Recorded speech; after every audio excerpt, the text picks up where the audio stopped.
నా తల్లి గర్భమునే నన్ను కోరితివి, విశ్వాస గృహములో నన్ను చేర్చితివి.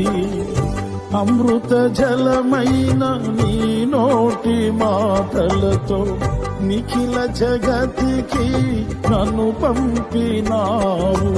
ప్రకటింప నీ చరితం, నా జన్మ నిజ ఫలితం. ప్రకటింప నీ చరితం,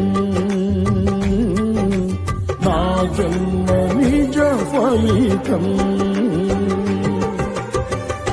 నాలో ఏమి చూచి నీవు ఇంత ప్రేమ చూపినావు. నాలో ఏమి చూచి